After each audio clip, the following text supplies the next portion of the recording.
नमस्कार, स्वागत है आप सभी का हिमाचल की खबरों में। मैं आपके साथ निकिता कश्यप। बुलेटिन की शुरुआत करते हैं। खबर शिमला से है, जहां राज्यपाल शिवप्रताप शुक्ल ने आज राजभवन से कुल्लू जिले में बाढ़ प्रभावित क्षेत्रों के लिए राहत सामग्री से भरे 2 वाहनों की तीसरी खेप को हरी झंडी दिखाकर रवाना किया। आपको बता दें, ये राहत सामग्री राज्य रेडक्रॉस के माध्यम से उपलब्ध कराई गई है। राज्यपाल द्वारा अभी तक राज्य रेडक्रॉस के माध्यम से राहत सामग्री के 7 वाहनों को प्रभावित क्षेत्रों में भेजा जा चुका है। वहीं बातचीत के दौरान राज्यपाल ने कहा कि रेड क्रॉस सहित सभी गैर सरकारी संगठनों को मुश्किल की घड़ी में आगे आने की आवश्यकता है। उन्होंने लोगों से अपील की है कि मुख्यमंत्री आपदा राहत कोष में अंशदान कर प्रभावित परिवारों की सहायता करने के लिए आगे आएं।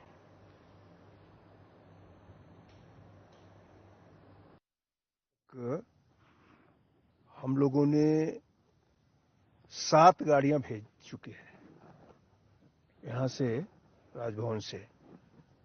3 पहले भेजे थे, फिर 2 भेजे थे, फिर आज 2 गाड़ियों को राहत सामग्री भेजे हैं।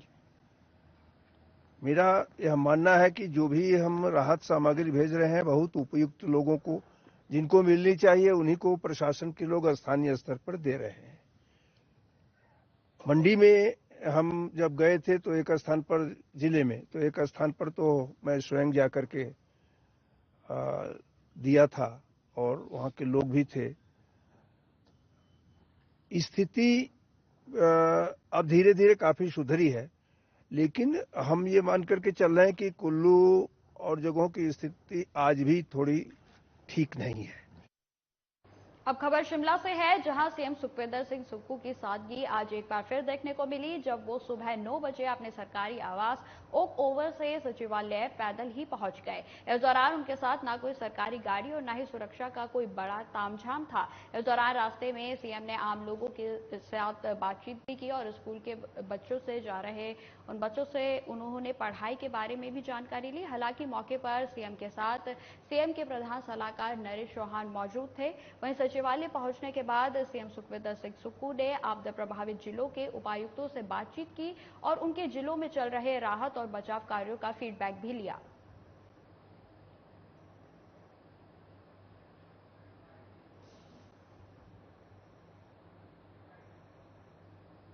तो आपको बता दें कि आज जो है सीएम सुखविंदर सिंह सुक्खू जो है वो सुबह तकरीबन 9 बजे जो है बिना किसी बड़ी सुरक्षा के और ना ही अपनी गाड़ी के बिना जो है वो सचिवालय पहुंच गए। वहीं आपको बता दें कि इस दौरान उनके साथ जो है कोई बड़ी सुरक्षा नहीं थी और इस बीच उन्होंने जहांगीरों से बातचीत भी की। वहीं स्कूली बच्चों से भी उनकी पढ़ाई का जो है हालचाल जाना और साथ ही उनके द्वारा जो है ये पैदल ही दौरा किया गया।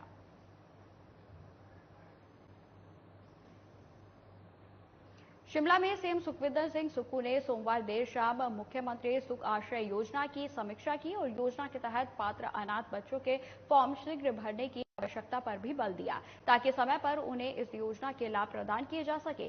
वहीं सीएम ने संबंधित विभाग को उपमंडलीय स्तर पर बाल शिक्षा परियोजना अधिकारी को शीघ्र मुख्यमंत्री सुख आश्रय योजना के फॉर्म उपलब्ध करवाने के भी निर्देश दिए गए। उन्होंने अधिकारियों को योजना के तहत फॉर्म भरने की सुविधा प्रदान करने के लिए एक विशेष अभियान शुरू करने को भी कहा। आपको बता दें कि इस योजना के लिए 6 जुलाई 2023 को मानक संचालन प्रक्रिया अधिसूचित की गई थी और योजना के कार्यों की निगरानी का जिम्मा उपायुक्तों को जिला स्तर पर सौंपा गया है। तो आपको बता दें कि लगातार प्रदेश में जो हालात बने हुए हैं उसको लेकर सुक्खू सरकार नई नई योजनाएं चला रही है, ताकि जो भी लाभार्थी हैं उनको लाभ मिल सके। आपको बता दें कि सीएम सुखविंदर सिंह सुक्खू के द्वारा मुख्यमंत्री सुख आश्रय योजना की समीक्षा की गई है, जिसमें उनके द्वारा कई अहम फैसले जो है लिए गए हैं और साथ ही बच्चों के जो अनाथ बच्चे हैं उनके फॉर्म्स जो है वो जल्द से जल्द भरवाने की उनकी इस प्रक्रिया पर जो है बल दिया गया। वहीं आपको बता दें कि उनके द्वारा फॉर्म्स को संचालित करने के लिए भी आदेश दिए गए हैं।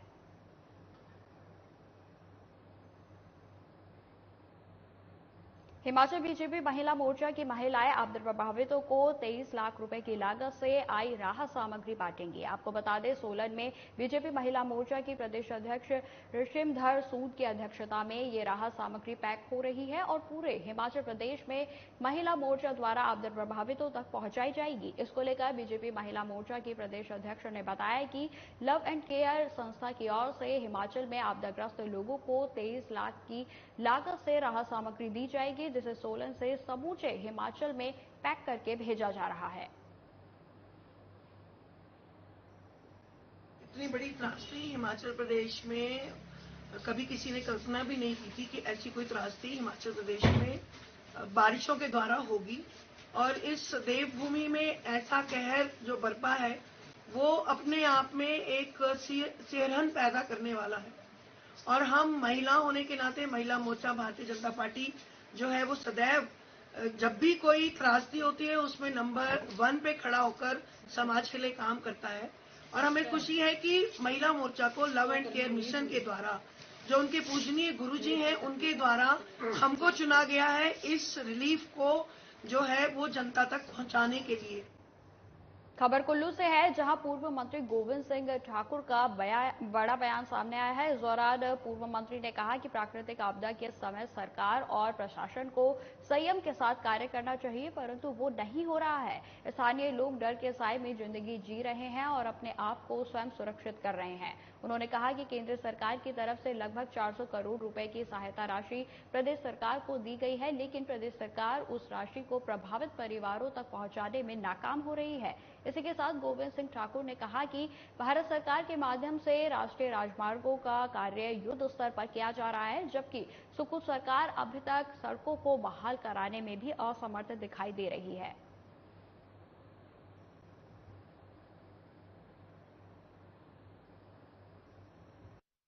कि सरकार को कुछ समझ नहीं आ रहा है कि वो करे क्या। अभी तक स्थिति अस्त व्यस्त है और जब वास्तव में उनसे मिला जाता है, और इसलिए मैं ये कहूंगा कि सरकार बहुत यानी संयम से, धैर्य से ठीक प्रकार की प्लानिंग करे और जिसके कारण से प्रभावितों का हम ध्यान रख सके, उनकी मदद कर सके, तो वो करनी चाहिए।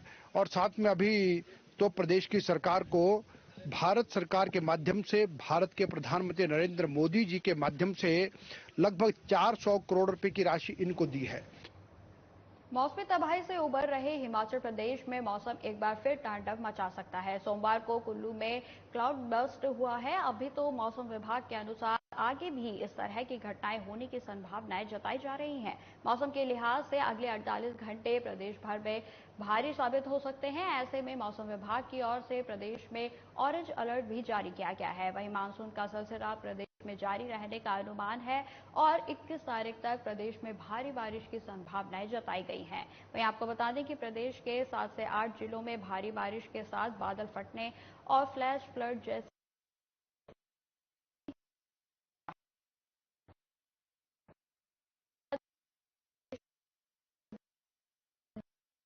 विभाग के द्वारा भी अलर्ट जारी किया जा रहा है। इसी को लेकर शिमला में मौसम विभाग के द्वारा अलर्ट जारी किया गया है, जिसमें भारी बारिश का अंदेशा जो है वो वैज्ञानिकों के द्वारा लगाया गया है। वहीं आपको बता दें कि पूरे प्रदेश भर में ऑरेंज अलर्ट जारी है और जिसको लेकर संभावना जताई जा रही है कि आगे परिस्थितियां बादल फटने जैसी भी परिस्थितियां जो है वो शहर में बन सकती है। और इसी के साथ ही सरकार के द्वारा जो है लगातार लोगों से अपील की जा रही है कि वो जितना भी हो सके अपने आप को सुरक्षित स्थान पर सुरक्षित रखें और जल भराव वाली जगहों से दूर रहें। मानसून सक्रिय रहेगा हिमाचल प्रदेश में और बारिश भी लगातार कंटिन्यू रहेगी, लेकिन ये है कि जो इंटेंसिटी है वो बहुत ज़्यादा भारी बारिश की संभावना कम है। लेकिन भारी बारिश का अलर्ट हमने रखा है, येलो अलर्ट जो है अगले 5 दिन रखा हुआ है। और कुल मिला के अभी जुलाई का नेक्स्ट वीक और लास्ट वीक इसमें मानसून सक्रिय रहने की संभावना है। बारिश बंद नहीं होगी, लेकिन यह है कि इंटेंसिटी जैसे बहुत तेज बारिश और बहुत टोरेंशियल रेन इस तरह की संभावना काफ़ी कम है। और इसके चलते जो भी, क्योंकि लैंडस्लाइड्स बहुत हाई प्रोबेबिलिटीज़ हैं लैंडस्लाइड की, फ्लैश फ्लड्स की और क्लाउड बर्स्ट। हिमाचल प्रदेश में हुई बारिश के कारण कई सड़कें और नेशनल हाईवे प्रभावित हुए हैं, लेकिन अब इसका असर रेलवे ट्रैक पर भी दिखने लगा है। आपको बता दें, कालका शिमला धरोहर रेलवे ट्रैक पर 6 अगस्त तक की सभी ट्रेनें स्थगित कर दी गई हैं। वहीं सोलन और कालका के बीच रेलवे ट्रैक पर जगह जगह लैंडस्लाइड, पेड़ और पत्थर गिरने से ट्रैक प्रभावित हुआ है, जिस कारण रेल सेवा बहाल करने के लिए अगले 3 हफ्तों के लिए गाड़ियों की आवाजाही रोकने का फैसला लिया गया है। हालांकि शिमला से सोलन तक ट्रैक को ट्रेनों के संचालन के लिए दुरुस्त कर दिया गया है। इस बीच उत्तर रेलवे की शिमला और सोलन के बीच लोकल ट्रेन चलाने की योजना भी है।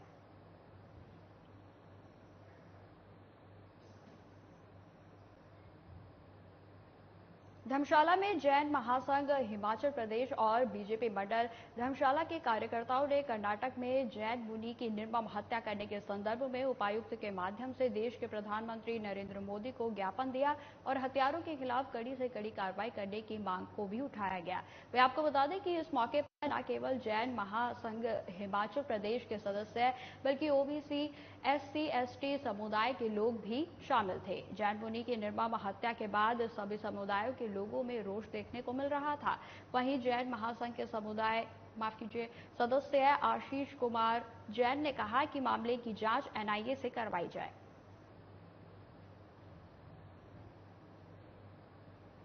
आज की तारीख में व्यावसायिक शिक्षा पर जोर दिया जा रहा है। यहाँ पर भी जो हमारे पास जो वोकेशनल कोर्स रखा गया है वो रिटेल से संबंधित है।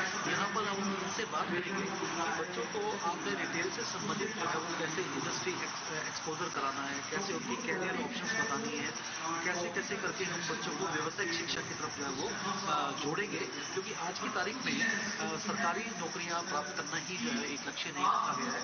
सरकार चाहती है कि व्यावसायिक शिक्षा पर जोर दिया जाए ताकि प्रत्येक नागरिक को अगर सरकारी नौकरी नहीं मिलती तो व्यावसायिक अगर उसने शिक्षा प्राप्त की है तो उसको इंडस्ट्रीज डिपार्टमेंट में भी जो है उसको अपनी सेवाओं देने का मौका मिल सकता है।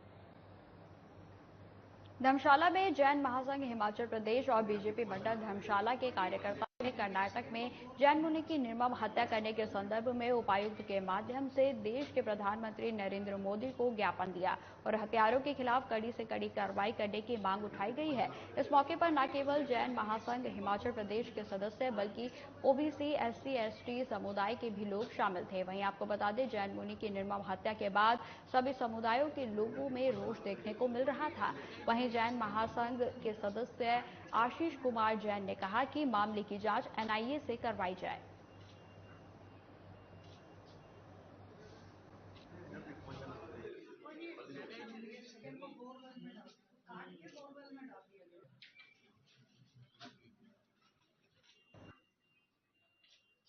डीसी साहब के थ्रू एक ज्ञापन सौंपा है जिसमें हमने जो कर्नाटका में हमारे जैन मुनि हैं नंदी महाराज जी, उनकी निर्मम हत्या की गई और उनके टुकड़े करके बोरवेल के अंदर डाला गया। तो हमने एक एनआईए की जांच मांगी है प्रधानमंत्री जी से कि एनआईए की जांच और जितने भी दोषी हैं उनको कड़ी से कड़ी कार्रवाई की जाए उनके ऊपर। और हमें सबसे बड़ी शंका इस बात की है कि कर्नाटका पुलिस ये कहती है कि हमने 2 आरोपियों को पकड़ा है, तो उनको आपने पकड़ा है तो उनकी वो अभी तक जेल में क्या कर रहे हैं, आपने उनको सजा क्यों नहीं दी?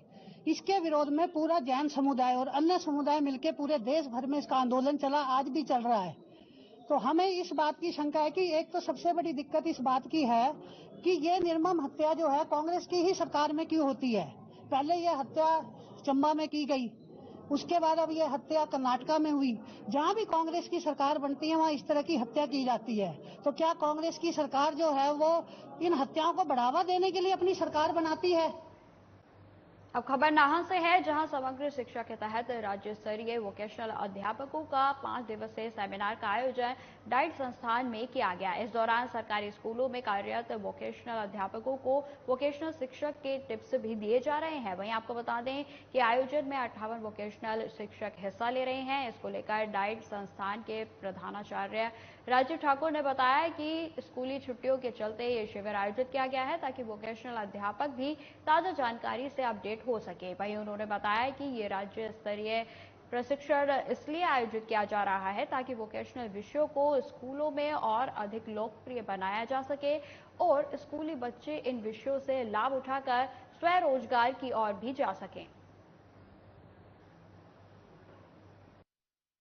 में व्यावसायिक शिक्षा पर वो जोर दिया जा रहा है। यहाँ पर भी जो हमारे पास जो वोकेशनल कोर्स रखा गया है वो रिटेल से संबंधित है। यहाँ पर हम इनसे बात करेंगे कि बच्चों को आपने रिटेल से संबंधित जो है वो कैसे इंडस्ट्री एक्सपोजर कराना है, कैसे उनकी कैरियर ऑप्शंस बतानी है, कैसे कैसे करके हम बच्चों को व्यावसायिक शिक्षा की तरफ जो है वो जोड़ेंगे। क्योंकि आज की तारीख में सरकारी नौकरियां प्राप्त करना ही जो है एक नहीं रखा गया है। सरकार चाहती है कि व्यावसायिक शिक्षा पर जोर दिया जाए, ताकि प्रत्येक नागरिक को अगर सरकारी नौकरी नहीं मिलती तो व्यावसायिक शिक्षा प्राप्त की है तो उसको इंडस्ट्रीज डिपार्टमेंट में भी जो है उसको अपनी सेवाएं देने का मौका मिल सकता है। फिलहाल इस बुलेटिन में इतना ही। खबरों की और भी जानकारी के लिए बने रहे हमारे साथ। नमस्कार।